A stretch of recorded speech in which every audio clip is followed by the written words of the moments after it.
Thank you so much for joining us. I'm Alex Bell, and this is To the Point. Tonight, the people of Stockton, they are grieving. Yesterday, we told you about a suspected serial killer in the city now facing 3 murder charges, even though prosecutors believe he is responsible for taking 6 lives. But tonight, the community is remembering those lives that have been lost. So this is City Hall right now.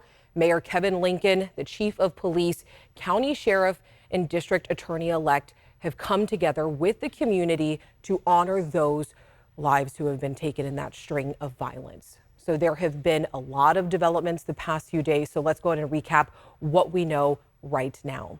So police arrested Wesley Brown Lee in Stockton over the weekend. He was found with this hard to trace ghost gun, and police say that they stepped in when he was about to kill another person. If convicted of those 3 murder charges, he faces a minimum of life in prison without the possibility of parole and a maximum sentence of death. Now, the ghost gun recovered by law enforcement in this case has been vital because ballistics evidence has played a major role in connecting multiple victims. So I reached out to the Bureau of Alcohol, Tobacco, Firearms, and Explosives, also known as the ATF. The ATF's primary mission is reducing violent crime throughout the nation. Now, that is ATF Special Agent in charge, Joshua Jackson. I spoke with him just earlier today, and he told me that this investigation has truly been a team effort between multiple law enforcement agencies. I mean, we have the FBI, CHP, and of course, local other agencies. Special Agent Jackson also says that the ballistics evidence in this case is done, but there is still a lot more that is being worked on in this investigation. So that includes additional interviews, tips that need to be followed up, and so on, just so that they can really make sure that the facts and the evidence is all fully developed in this case. And typically it takes the ATF about 72 hours to process ballistics evidence, but it can take a little bit longer depending on what is being tested. Now, he explained that every firearm, it leaves a very unique marking when it's fired, much like a fingerprint.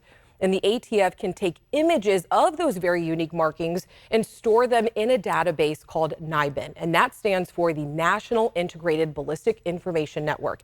And this specific database has really helped the ATF just over the last 20 years. NIBIN is the technology that's being leveraged by law enforcement right now that establishes what would appear to be an isolated event, establishes that these events are connected, they are linked. And NIBIN is that technology that we use, and the fact that we're using it quickly, developing that investigative lead quickly, that is the key in pushing out this crime gun intelligence, sharing it with partners, and leveraging resources and capability. So NIBIN has been critically important in allowing law enforcement to be able to track and review shooting events, connect them, coordinate resources, and bring investigative partners to bear to disrupt that shooting cycle. Now, it has been used to solve crimes as well as been used to help us prevent crimes. And according to the ATF, NIBIN is the only interstate automated ballistic imaging network in operations in the United States. And when tracking ghost guns, much like what officials say was used in the string of Stockton killings, Special Agent Jackson says that the NIBIN database is key. Tracking ghost guns, we leverage NIBIN. We are able to track how that firearm has been used, what crimes it's been used in. And like I said before earlier, we're able to, in some cases, respond to that firearm being used in these different shooting events to be able to prevent future crimes. So how many cases a year is the ATF actually investigating? Well, just in 2022, Special Agent Jackson said that the ATF was involved in over 30,000 investigations around the country. And as for the investigation in Stockton, we could learn a little bit more about the suspect when he is back in court next month. All right, let's turn now to critical infrastructure. This is what Sacramento City Council is now calling school campuses in order to clear homeless people away from school. So you might remember this discussion on To the Point just a few weeks ago. Vice Mayor Angelique Ashby and others called for a changing city ordinance to add schools to a critical infrastructure list so that homeless camps could be cleared if they were within 500 feet of a school campus. So why make this change? Well, a homeless man allegedly harassed students at Sutter Middle School near downtown Sacramento. The community was outraged, and last night, Sacramento City Council voted 9-0 in favor of adding schools to the city list. Also, just a few weeks ago, a city ordinance was updated to begin banning homeless camps from sidewalks in Sacramento. The rules require at least 4 feet of space on sidewalks to remain clear for people to bike and walk. And then also 4 feet of space needs to be remained cleared around businesses. The city continues to tell ABC 10 that they are still in the outreach and education phase of the sidewalk ordinance. So this means that they are not yet removing those camps. And they say, quote, that most of the people that they have seen just in the past couple weeks, that they are trying to comply with this. So we also asked about this today. The To The Point team came across camps that were being cleared over on Alhambra and Broadway. We know the area is close to schools as well as businesses, and we reached out to officials about why this sweep was happening, but we have not heard back quite yet. Something I want to talk about, though, is gas prices. I was filling up my tank last night. Okay, this hurt my soul and my wallet. I just saw the numbers going up 40, 50, 60. I told myself if it gets to $75, I'm stopping, and I had to stop. But the average price of a gallon of gas in Sacramento County right now is $5.83. That's a little bit better than we were last week at $6.15, but something, it's got to give. But today, President Biden announced that he's ordering the release of 15 million barrels of oil from the U.S. Strategic Petroleum Reserve to add supply to the market. So the White House posted this plan today. Take a look. They say to lower gas prices, the Biden administration is releasing the extra 15 million barrels from the reserve, repurchasing crude oil to refill the reserve at a lower cost, and also calling on companies to lower costs, and right now saying that profits are double what they usually are this time of year. You should be using these record-breaking profits to increase production and refining. Invest in America. So back in March, the president authorized the release of 180 million barrels from the strategic reserve. The U.S. uses about 20 million barrels of oil in just one day on average. But economists within the Treasury Department, they estimate that those releases, tied with other international releases, have kept gas prices down by as much as 40 cents a gallon. But there are analysts that aren't sold on this and say that it's just a short-term fix that does nothing to encourage oil production or independence, and that the strategic reserve is now at its lowest level since 1984. Its lowest level since 1984. But the administration is considering more sales from the stockpile before the winter ends. All right, coming up after the break, there is a lot to consider on the November ballot. You will even have a say on California's abortion rights. So after the break, of course, we're breaking it all down. Welcome back. Yay, it's election season. Everyone here in the newsroom is thrilled, let me tell you. All right, every voter is being asked to decide the same 7 propositions to create new laws, but they are not always the easiest to make sense of. Trust me, we know. But Brandon Ritteman, he is back with his simple guide to all of this year's props, starting with prop number 1. Under California's numbering system, there shouldn't be a Prop 1 this year, and yet there is. We'll come back to that. Prop 1 is pretty simple. It would make access to abortion and contraception a fundamental right in California's Constitution. It's right there. That text is the whole amendment, just one paragraph, making it the shortest prop on your ballot. In general, if you consider yourself pro-choice, you're going to vote yes. If you consider yourself pro-life, you're going to vote no. And that's probably enough for most voters to make up their minds. But I can already hear some of you thinking, wait a second, isn't abortion already legal in California? Yes. It is. And pass or fail, the vote on Prop 1 isn't going to change that. What it would do is give legal abortions more protection under California law by making it part of the state constitution. Right now, it's only in state statute, the laws that the legislature makes. Lawmakers passed the bill to put Prop 1 on your ballot after the U.S. Supreme Court struck down Roe v. Wade, which used to provide basic abortion rights nationwide. Democrats run the show here in Sacramento. They flex their political muscle by passing a second bill to list this question as Prop 1 instead of Prop 26, and that's why it shows up first on your ballot. A yes vote adds the increased protections of abortion and birth control to the state constitution. A no vote rejects them, but leaves intact the abortion laws we already have. All right, and you can use the QR code on your screen. It's right there. All you have to do is just scan your phone. And if you want to check out all of Brandon's videos breaking down all 7 propositions on the statewide ballot right now, You can check them out by using our ABC 10 Plus streaming app, which is available on Roku and Amazon Fire TV. We made them so you can watch along as you fill out your ballot. Hopefully it helps. But we're also working to answer any election questions you have before November 8th. So one viewer asked us, how will homeless people be able to vote? So we brought this question to a spokesperson for Sacramento County voter registration and elections. Those experiencing homelessness can register to vote as long as they have a location to receive mail, and that includes using a shelter address, street corner, or parks that they frequent. So if you have any other questions for us, let us know by scanning that QR code right there on your screen, or you can always go to abc10.com/politics to see the other questions that we've answered as well. All right, cryptocurrency is still a mystery to a lot of people, and there are thousands of different uses, and some say that it could even be used as a tool for equity. So after the break, you already know who's coming back with me, Becca Habegger, our crypto queen. Okay, all this week we are exploring cryptocurrency, how it works and why it's not going away. So we've talked about its technology and the risk of investing. And tonight, Becca Habegger, or as I call her, the crypto queen, she is bringing us what experts say cryptocurrency can be used for, such as a tool for equity. How have marginalized communities been hurt by the traditional finance system? When I think of social justice, I think of an ability to address past financial harm that is connected to the distribution of wealth. Unfortunately, in this country, we have a history of predatory and discriminatory bank laws, bank deserts in neighborhoods where you have folks that don't have access to fair banks, affordable checking accounts. In these communities, many of these folks have to use payday loans. They have to use check classing places.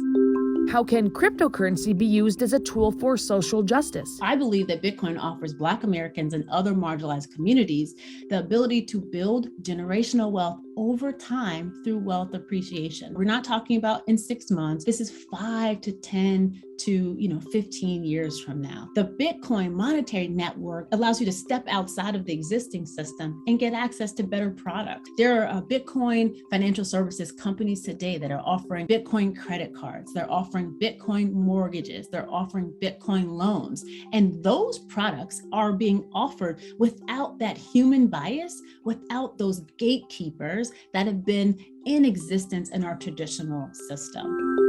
How does accessibility play a role? A lot of communities just really feel like the traditional financial markets are not for them, whereas crypto, where you can download a mobile app on your phone and you're already used to Cash App, you're already used to PayPal, you're already used to some of these other products, and you can purchase crypto really quickly. It's just a lot more accessible. Literally, you can invest in Bitcoin with a phone and an internet connection. That is all you need. How can cryptocurrency empower people? There are a lot of people in the world who are unbanked. In fact, there are a lot of people still in the US who are unbanked. I believe that this is really a tool for empowerment, for human rights, and for allowing people to take their power back in terms of their monetary independence. I see clients that are investing for the first time in Bitcoin, and they're making better financial decisions. They're saving more, they're putting off frivolous decisions, they're budgeting more. So there's also kind of a mindset shift that happens when people feel more in control of their financial life. There's data that shows that there are large amounts of Black Americans, large amounts of Latino Americans that are active crypto investors. And we also see this around the world. Countries like El Salvador, Nigeria, Turkey, countries that have had depressed currencies are using cryptocurrency as a hedge against inflation. I really think it's amazing when I hear stories of people who have in other countries been able to subvert oppressive governments or been able to help their families because they had Bitcoin while their currency was, inflated away. And Becca's here with us now. Are you tired of me calling you the crypto queen? It's cute. It's cute. I like it. I like it. It came to me yesterday during the show, and I was like, you know what? It's going to stick. And she's wearing green today. This is so on par for Becca, if you know her. All right. So I'm thinking about something you said experts mentioned in your story, and that's that a lot of people, they don't feel a part of the traditional banking system. And that's no small number of people. Right. They feel left out. You and I were just talking during the story about how the Federal Reserve, based on a study of some 12,000 who were surveyed last year, they estimate 1 in 5 U.S. adults either don't have a bank account or they have a bank account, but they use other alternative financial services like payday loans, check cashing, and money orders. The Fed calls that group either unbanked or underbanked. And the Fed also says when you take a look at ethnicity and race, there's a glaring disparity gap. You can see here with 40% of Black adults and nearly 30% of Hispanic adults either unbanked or underbanked, compared to 13% of white Americans and 8% of Asian Americans. The experts I spoke with say cryptocurrency could be a way for people outside the traditional system to build wealth. And I know yesterday we talked in yesterday's episode about investing in cryptocurrency, but I do want to remind people this can be very volatile. Very volatile. Yeah.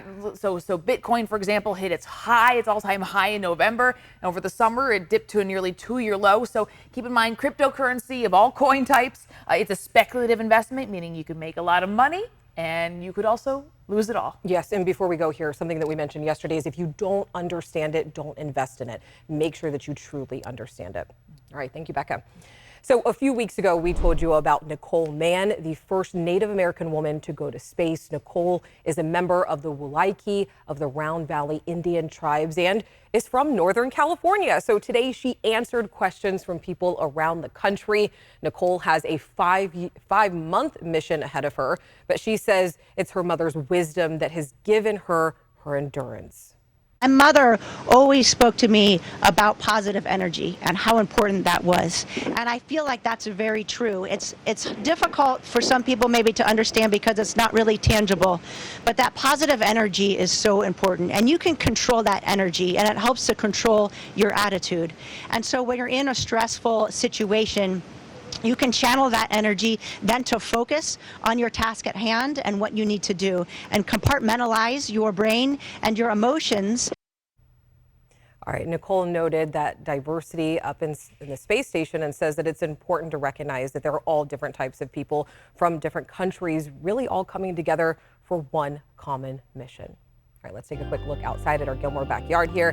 Not too bad with the temperatures. Seeing a little bit of warm weather, but then we start to cool down as we get to later in the week. So here's a quick check of your 10-day forecast.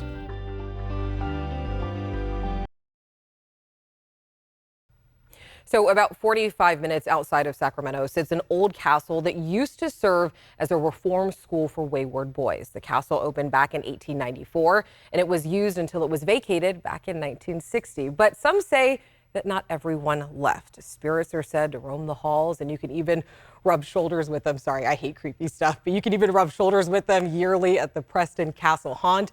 And our photojournalist, Xavier URT, he went to experience it for himself. So the Preston Haunt's been going on. This is our 12th year, 30-minute haunted house. It takes you through 3 levels of the castle, the 3 that are open to the public.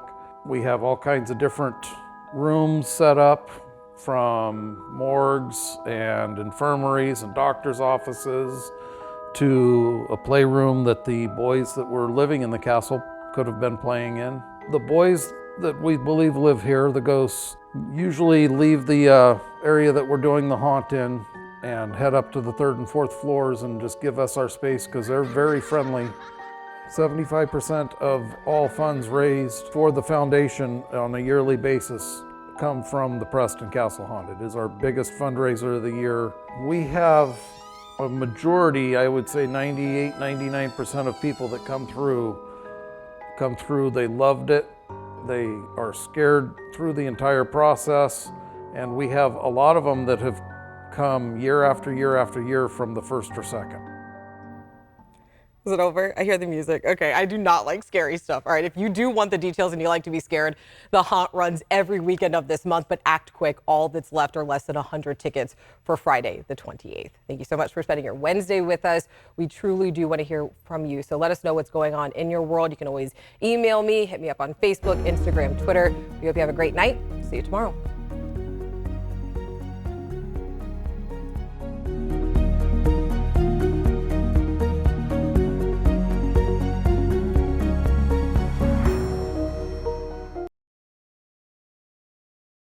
Hey, it's Alex. Just wanted to say thank you so much for watching. I really love hearing from everyone, and I hope that you'll stay in touch. Reach out to me on Facebook at AlexBellTV, or you can email me at tothepoint@abc10.com, or you can even send me a text message at 916-321-3310.